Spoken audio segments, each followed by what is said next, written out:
अस्सलामु अलैकुम वरहमतुल्लाहि वबरकातुहू।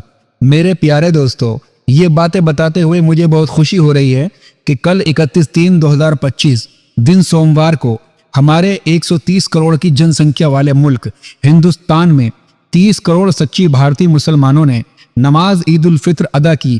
लेकिन पूरे हिंदुस्तान से ऐसी कोई खबर नहीं है कि किसी गाड़ी को जलाया गया हो, किसी की इबादत गाह में मुसलमान घुसे हों या किसी की इबादत गाह को तिरपाल लगाकर पैक किया गया हो।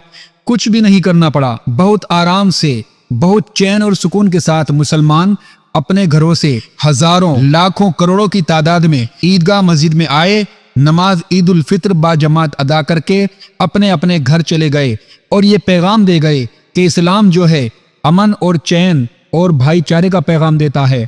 अगर कहीं थोड़ा बहुत कुछ हुआ है तो उसका जिम्मेदार इस्लाम और मुसलमान हरगिज नहीं, बल्कि इसका जिम्मेदार भारतीय प्रशासन और भारत की वर्तमान सरकार है।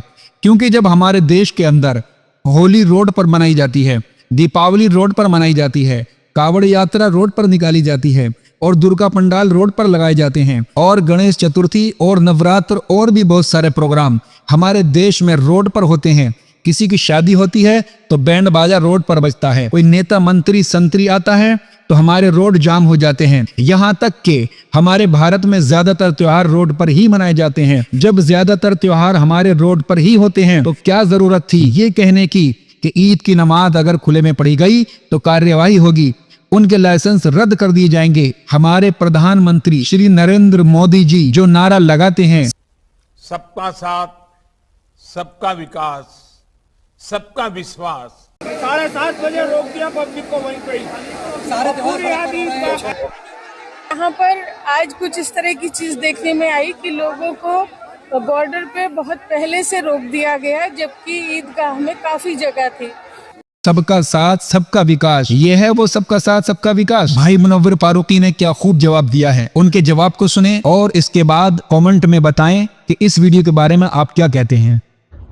हाय दोस्तों, ये कोई पॉलिटिकल वीडियो नहीं है, ना कोई क्रिटिसिज्म है, ये बस एक नॉर्मल दिल की बात है।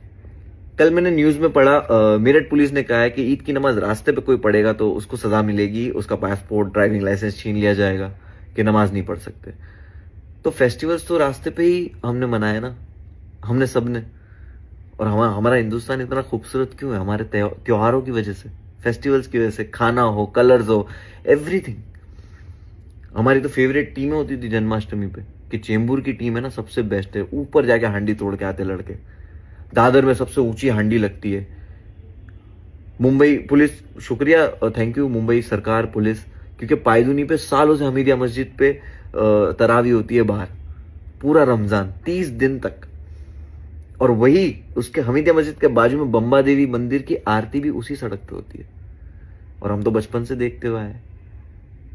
तो यही पुलिस से, मेरठ पुलिस से मेरा ये है कि प्लीज, इससे तनाव पैदा होता है, थोड़ा रिकंसीडर कीजिए इस चीज को, है ना।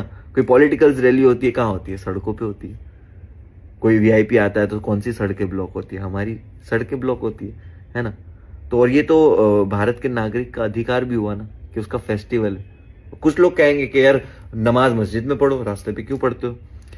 नमाज ऐसी कोई रोड पे गाड़ी रोक के नमाज पढ़ना नहीं शुरू करता है, मस्जिद में ही नमाज होती है। लेकिन ईद की नमाज जो होती है, छुट्टी का दिन है, सुबह 8 बजे का, 7 बजे का टाइम है, किसी को तकलीफ नहीं होती है। प्लस वो मस्जिद में ही होती है। जब मस्जिद फुल हो जाती है, इतने सारे लोग एक साथ नमाज पढ़ने जाते हैं, तो जब फुल हो जाती है उसके बाद एक्सटेंड होते होते गेट तक आते हैं और फिर रास्ते पे प्रबंध होता है आधा घंटा नमाज पढ़ने का। तो यही था, और ये तो हक हुआ ना, अधिकार ही हुआ सबका, सालों से चला आ रहा है, तो ये करने दिया जाए। हमारे शहीद देखो, सुखदेव, राजगुरु, शहीद भगत सिंह, शहीद अशफाक, फिर हमारे बाबा साहेब आम्बेडकर हो या स्वामी विवेकानंद हो, सब ने ना अपने हक के लिए ही लड़ाया। मतलब उनकी पूरी जिंदगी गुजरी है ना, वो हक बात करते हुए गुजरे कि यार हक चाहिए, है ना। तो मुझे लगता है इबादत करना सबका हक है, अपना अपना फेस्टिवल एंजॉय करना सबका हक है। तो अथॉरिटीज जो है या पुलिस जो भी है, जो भी है, प्लीज रिकंसिडर कीजिए इस चीज को। हमारे डोंगरी पे ना ईद की नमाज के बाद पुलिस फूल देती है कि ये लो, सबको गुलाब ऐसा लाइन से लगा के, और हम वही रास्ते पे नमाज पढ़ते हैं। तो प्यार बढ़ाना बहुत जरूरी है ना। तो प्लीज ऐसी इस तरह की चीजें ना लाइए जिससे तनाव पैदा हो, है ना। और मेरे सारे जो मुस्लिम भाई जो देख रहे हैं उनसे भी रिक्वेस्ट है कि देखो नमाज सुकून से पढ़ने मिले तो ठीक है, अगर नहीं पढ़ने मिले तो कोई बात नहीं, मस्जिद में कहीं भी जगह ढूंढ लेना, रास्ते में मत पढ़ना।